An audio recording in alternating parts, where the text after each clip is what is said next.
What's going on, guys? This is Dwight, the mentor. I'm back. I'm sorry for the delay. I've just been doing a lot of film work and constantly pushing my trip to Sierra Leone further and further and further and further back. And I am happy to say that I am going to be going. The film money is nice. I've been really working a lot. I've been doing a lot of just supporting film productions, and the money's been very, very nice. But my trip is inevitable, so I will be going likely in May or June. It was pushed from November to January, January to February, and then I had stuff going on in March. Now it's April, so hopefully, God willing, I will be able to get out there in June.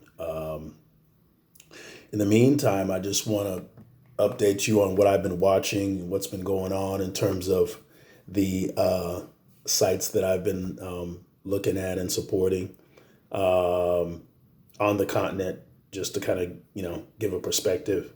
First of all, I want to give a big shout out to the president of Ghana of essentially not doing any further deals with the Swiss in regards to cocoa, chocolate. Uh, he talked about the disparities, about wanting to do business with them, but he's not getting anything in return. And so he's essentially telling Swiss, we don't need you guys to, continue to cut down our forests for your the purpose of the chocolate. So that's good. Good for him. He's basically said, we're good. We don't need it. You need us more than we need you. So I'm very happy with that stance. Ghana is continually showing they are going to be the leader, likely in innovation for West Africa, for West Africa, and hopefully it doesn't backfire. Chinese infiltration, it's inevitable. Why? Because the U.S., despite the proximity to West Africa, is leaving it up to Europe to delegate business, and that's the biggest mistake that they can make. I wish Biden would have more relationship with some of the African nations, but I don't want to get into the politics of that. In the meantime, I do want to tell you who I've been watching and who I've been following as I continue to stay motivated about getting back to the continent. It's been a year now and 2 months since I was in Gambia, so I'm just anxious to get back. So here's who I've been watching steadily. Let me pull this posted up. So, living my best life, living my best life in Ghana. They're my friends. They're my friends.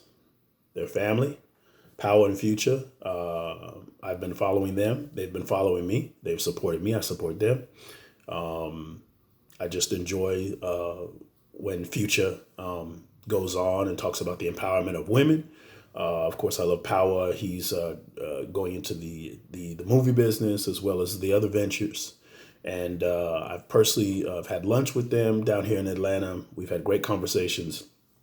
They're essentially family to me.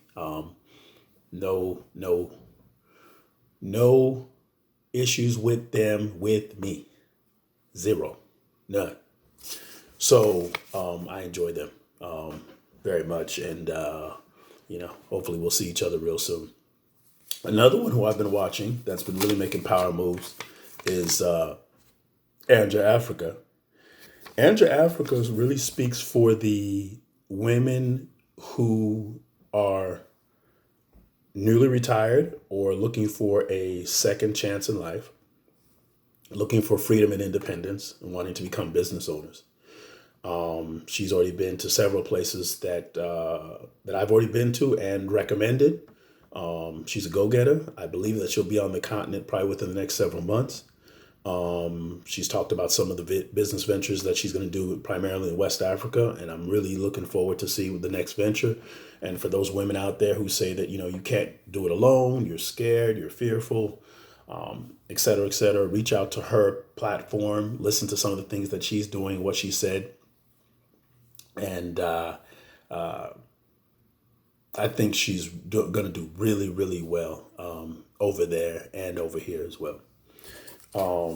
Here's another one. JT with the Trap Flicks. I've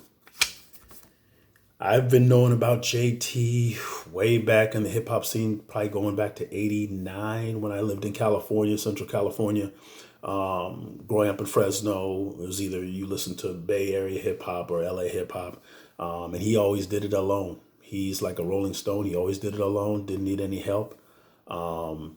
He is a street guy, but what's the difference about JT is that I admire is some people go to the continent and anticipate doing something. He's actually doing it. And that's pretty amazing. Purchasing real estate, working on citizenship and really have no desire to come back.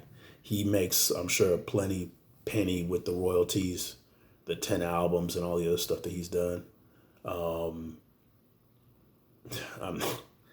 said 10 albums. He's probably already done 100 albums. So between the sales of that, between the copyrights, he's a street guy. But make no mistake, he seeks legal counsel.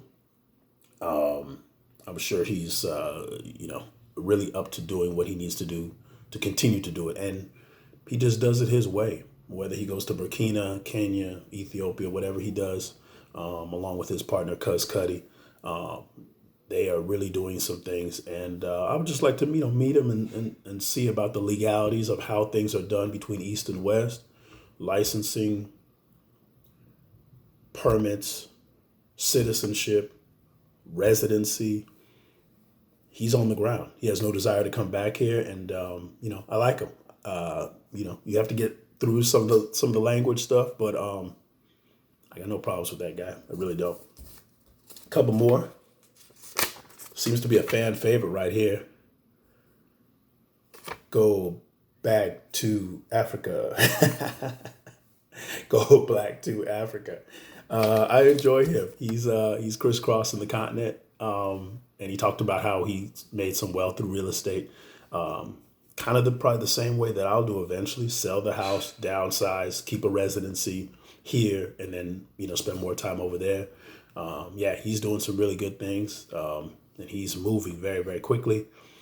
He's taken some political stance with some governmental issues. I disagree with that, but everything else, I appreciate his footprint that he's making and wanting to meet all parts of the continent. So that's really good. He's moving very, very, very fast. So good dude, good brother. I'm happy for him.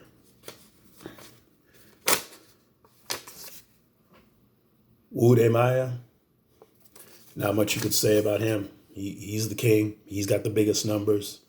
What I like about Wode is he's never mentioned anything about wanting to come to this country at all. He's doing all the business, getting all the freebies, putting everybody on the map, putting Zambia on the map with the Chinese billboards, talking about, the move that he's making to Nigeria with Trudy, a lot of different things. And I like Trudy as well.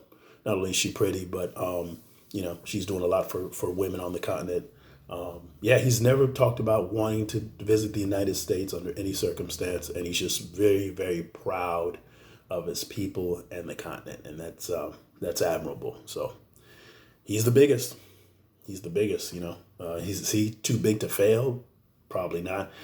Gotta imagine that he probably needs some protection pretty soon because he's becoming bigger than some government officials. And I pray and hope that he has some protection around him as he continues to make his way through the continent. Africa news, just in general, I look. It's a Euro news platform, but I enjoy waking up and going to my Roku and looking Africa news, or you can follow it on YouTube, Africa News. to see, for the most part, everything that's going on in the continent, including sports, entertainment,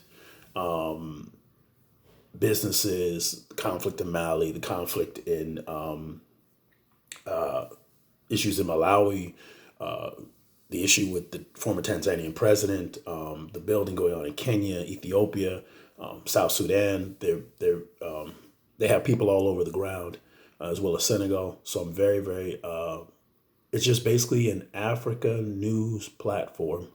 Yes, it is owned by Euronews in Europe, similar to France 24, but I really like what they're doing. And it's just, getting a little grasp on what's going on in the continent.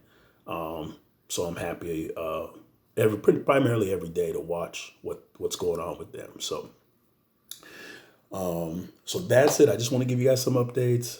I've been pushing it back. I've been pushing my trip back further and further. Unfortunately, my kid is getting ready to go to Georgia State University, and that is consuming a lot of my time. After August of this year, I should have a lot more free time. So pray for me that I can get to the continent. Pray everything works itself out. And hopefully I can get there in the end of May or June and go there for about 10 days, come back. Still don't know the route yet. Initially, I was going to go through Ghana to get to Sierra Leone. Then I'm looking at Air France. I hope Brussels is open. Brussels has always been my easiest route to cut through Belgium, just because everything is on the B concourse in Brussels Airport. All the African flights leave primarily at the same time. The Banjul, the Ouagadougou flight, the Monrovia flight, the Lagos flight, the Luanda flight, Brazzaville flight, all of them pretty much leave at the same time. And I really just like the convenience of going through Brussels, having a good 3-hour layover from a 9-hour flight from the US. It just gives me a little bit of rest time to walk around and then get on the remaining 6 to 7-hour flight to parts of West Africa. So I hope Brussels opens up. If it doesn't, Air France from Paris, Charles de Gaulle, or Ghana will probably be the next routes after that. And then I'll catch a Sky or Canadian Air up to Freetown. So we'll see. We will see. Still peeping out the routes. This ever-changing COVID. Most importantly, I have to stay healthy. So that's what I'm doing right now is trying to stay healthy. And Future and Power has been giving me this, what is this? Freedom Flush. Cleans you out. That's all I'm going to tell you. Cancel all calls. Hold all calls if you take this. What goes in, it goes out. So, yeah. It works. I'm going to tell you it works. In the meantime, thanks for following me. Thanks for staying with me. Sorry for the delay again.